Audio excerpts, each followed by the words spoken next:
31 दिसंबर की रात थी। शहर रोशनी से भरा हुआ था, लेकिन उस रोशनी में कोई गर्माहट नहीं थी। ठंडी हवा गलियों से होकर ऐसे गुजर रही थी जैसे किसी पुराने जख्म को फिर से कुरेद रही हो। घड़ियां एक ही समय की ओर बढ़ रही थीं और हर टिक के साथ रात और भारी होती जा रही थी। अद्वैत अपने फ्लैट की बालकनी में खड़ा था। नीचे सड़क पर लोग हंस रहे थे, पटाखों की आवाजें गूंज रही थीं, लेकिन अद्वैत को ये सब बहुत दूर का लग रहा था, जैसे वो किसी और ही दुनिया में खड़ा हो। उसके हाथ में मोबाइल था, स्क्रीन पर समय चमक रहा था।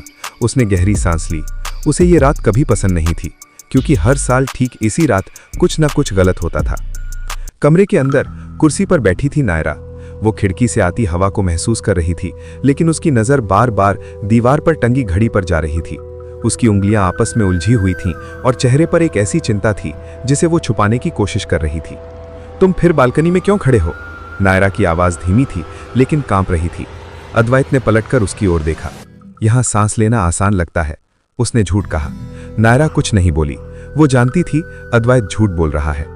1 साल पहले इसी रात, इसी समय नायरा की छोटी बहन काव्या अचानक गायब हो गई थी। न कोई शोर, न कोई चीख, न कोई निशान। बस घड़ी ने 12 बजाए और काव्या कभी वापस नहीं आई।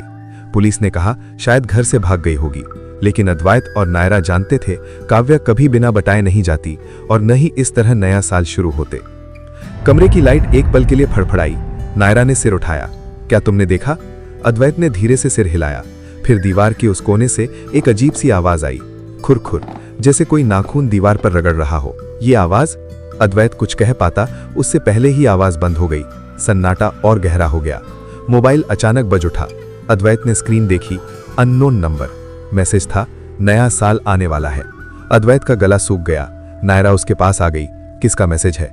अद्वैत ने मोबाइल उसकी ओर बढ़ा दिया। नायरा की आंखें फैल गईं। ये वही लाइन है।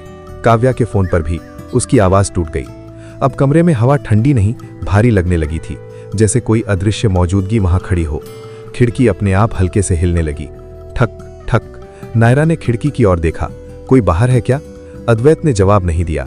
उसे दीवार पर एक साया दिखाई दिया था। साया इंसान जैसा था, लेकिन उसका सिर सामान्य से थोड़ा झुका हुआ। मोबाइल फिर से बजा। इस बार 2 लोग हैं। नायरा के मुंह से सिसकी निकल गई। इसका मतलब? उसने अद्वैत की बाह पकड़ ली। अद्वैत की आंखें साए पर जमी थीं। इसका मतलब ये रात फिर से अधूरी नहीं रहेगी। अब आवाजें साफ सुनाई देने लगीं। कदमों की आहट, धीमी सटीक गिनती जैसी। 1 2। दीवार पर साया अब हिल रहा था। उसके हाथ लंबे होते जा रहे थे। नायरा रोने लगी। अद्वैत, हमें जाना चाहिए, अभी।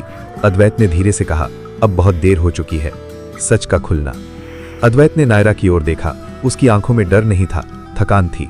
तुम जानती हो ना, उसने कहा। काव्या क्यों गई थी? नायरा ने सिर हिलाया। तुम क्या कहना चाहते हो? अद्वैत की आवाज भारी हो गई। उस रात मैंने दरवाजा बंद कर दिया था। नायरा की सांस रुक गई। मैंने सोचा अगर एक चली जाएगी तो ये सब खत्म हो जाएगा। नायरा पीछे हटी। तुम झूठ बोल रहे हो। लेकिन तभी दीवार का साया आगे बढ़ा। अब उसका चेहरा दिख रहा था, काव्या का चेहरा। खाली आंखें, खिंची हुई मुस्कान। बाहर पूरा शहर चिल्लाया, हैप्पी न्यू ईयर। अंदर अंधेरा। काव्या की आवाज गूंजी, नया साल, आखिरी रात। नायरा चीखी और साया उसे निगल गया। सुबह फ्लैट खाली मिला। दरवाजा खुला था, अंदर कोई नहीं।